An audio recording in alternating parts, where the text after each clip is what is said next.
जय Shri Radhe Krishna to everyone. आज story का दिन है तो चलिए आज एक स्टोरी सुनाते हैं।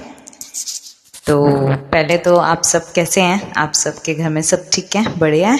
ओके, तो चलिए प्यारी सी स्टोरी सुनाते हैं। एक राजा होता है, ठीक है, वो विकलांग होता है। तो विकलांग होता है, उसकी एक आँख नहीं होती है और एक पैर नहीं होता है।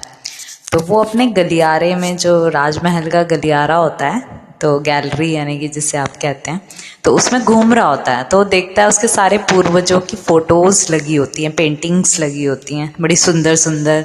कोई तीर चला रहा है, कोई धनुष्पान, कोई तलवार की खड़ा करके फ़ोटो खिंचवाई हुई है, किसी ने किसी चीज़ की फ़ोटो खिंचवाई है।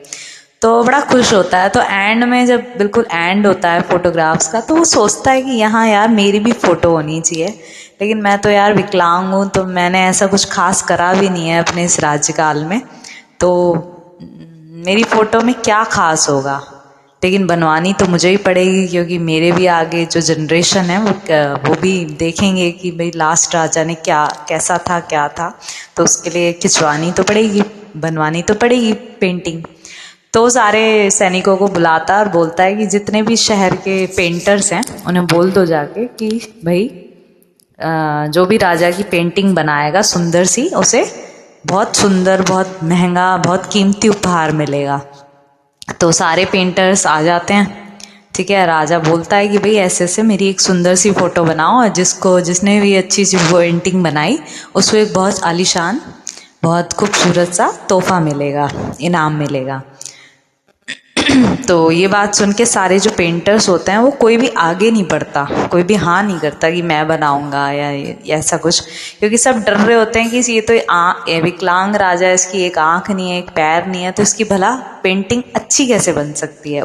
अच्छी तो छोड़ो, अगर इसने हम सब में से किसी ने गलती से भी कुछ गलत सी पेंटिंग, बुरी सी पेंटिंग बन गई, तो राजा तो हमें सज़ा दे देगा, या तो मार देगा या उम्र कैद दे देगा। तो इस डर से कोई आगे नहीं आता। तो राजा की बात सुन के एक छोटा सा लड़का होता है 18 साल का, वो आगे बढ़ता है, आगे आके कहता है राजा साहब मैं बनाऊंगा आपकी पेंटिंग। तो सब उसकी तरफ हैरानी से देख रहे होते हैं कि अरे यार बड़ा बेवकूफ़ लड़का है ये कैसे बना पाएगा, बड़े बड़े पेंटर हैं ये नहीं बना पा रहे, तो ये छोटा सा लड़का क्या बना पाएगा राजा की खूबसूरत पेंटिंग। तो राजा खुश हो जाता है कि चलो किसी ने तो हाँ भरी। तो राजा कहता है ठीक है, तुम कल पेंटिंग बना के ले आना। अब लड़का अपने घर जाता है, रात भर सोचता है कि आखिर मैं ऐसा क्या बनाऊं कि राजा की जो विकलांगता है वो भी ना पता चले और खूबसूरत पेंटिंग भी बन जाए। तो वो रात में पेंटिंग बना देता है सोच समझ के कुछ। अगले दिन जब वो राज्यसभा में आता है तो सारे पेंटर्स होते हैं, पूरी राज्यसभा भरी होती है ये देखने के लिए कि आखिर उस पेंटर ने राजा की क्या पेंटिंग बनाएगा, या तो इसे सज़ा मिलेगी या फिर ये इनाम पाएगा। तो जब पेंटर्स की नज़र उसकी पेंटिंग पे पड़ती है तो सब तालियां बजाने लग जाते हैं, तेज तेज से तालियां बजने लग जाती हैं। तो राजा भी खुश हो जाता है कि वाकई पेंटर ने पेंटिंग बहुत अच्छी बनाई है, तभी तो सारे के सारे पेंटर इसकी तालियां बजा रहे हैं, इसकी तारीफ कर रहे हैं, और सब उसे शाबाशी भी दे रहे होते हैं। तो आगे जाके वो पेंटर राजा के आगे पेंटिंग का मुंह राजा की तरफ करता है। तो राजा क्या देखता है, राजा भी बड़ा खुश हो जाता है पेंटिंग देख के। तो मैं बताती हूँ पेंटिंग में था क्या। पेंटिंग उस राजा की इस तरह से बनाई हुई थी लड़के ने, उसने क्या दिखाया कि राजा को एक घोड़े पे सवार होके दिखाया, जिसमें उसकी एक ही टांग दिखाई, और जो एक कटी हुई टांग है वो दूसरे हिस्से में छुप गई। इनकी एक ही तरफ का लुक दिखाया राजा का, कि वो ऐसे टांग लटका के और हाथ में उसके तीर होता है, और जो उसकी विकलांग आँख होती है, जो आँख इनकी खराब आँख होती है उसको वो आँख, जैसे हम तीर मारते हैं किसी को, कभी जब आपने देखा होगा धनुष चलाया जाता है तो एक आँख बंद करनी पड़ती है ना, और एक आँख से निशाना साधना पड़ता है। तो बिल्कुल उसी तरह से उसने उसकी जो खराब आँख थी उसे बंद कर दिया होता है, जिनकी निशाना साधने के लिए एक आँख बंद करके दिखाई, और एक आँख जो उसकी ठीक थी और एक पैर जो ठीक था उस तरफ से उसकी पेंटिंग बनाई गई। तो राजा बहुत खुश होता है और सब बोलता है ये तो सर्वश्रेष्ठ पेंटिंग बनी है उस गलियारे में, इससे सुंदर पेंटिंग मैंने आज तक नहीं देखी उस गैलरी में, और राजा उसे इनाम भी देता है। स्टोरी होती है यहीं ख़त्म। अब आता है सार, मॉरल ऑफ द स्टोरी।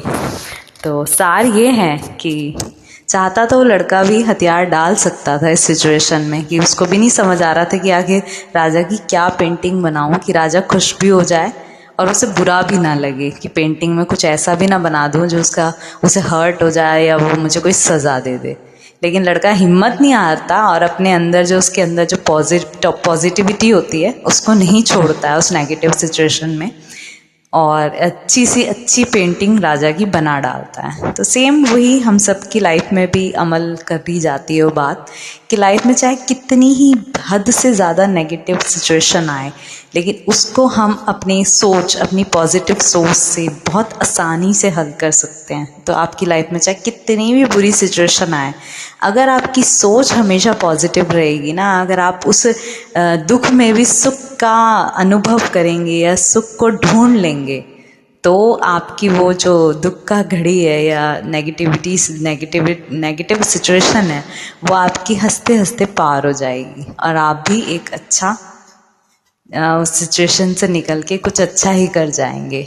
तो इसीलिए यही कहूँगी, भगवान जी का नाम लेते रहिए, भगवान जी को याद करते रहिए, उन्हें हर पल हर क्षण अपने पास समझिए कि वो आपके साथ ही हैं। तो मेरा 200% मानना है, जिसने ये सोच लिया कि हमेशा कान्हा जी हमारे साथ रहते हैं, भगवान हमारे साथ बैठे हुए हैं, हमारे साथ हैं, तो वो कभी नेगेटिव हो ही नहीं सकता वो इंसान।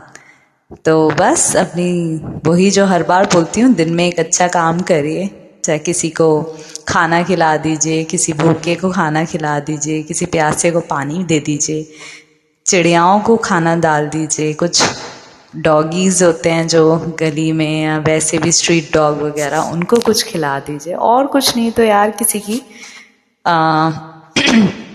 वैसे ही कुछ हेल्प करके, जैसे कुछ किसी की मदद करके, किसी भी तरीके से लोगों की मदद कीजिए। तो thank you everyone for listening me and जय श्री राधे कृष्णा। और हाँ, ये पॉजिटिविटी का ये जो डोज है हमेशा अपने अंदर लगाए रखिए, ये इंजेक्शन अपने अंदर पॉजिटिविटी का हमेशा लगाए रखिए, क्योंकि जब तक ये आपके अंदर रहेगा ना, तो आप नेगेटिव हो ही नहीं सकते। तो thank you everyone for listening me, thank you so much.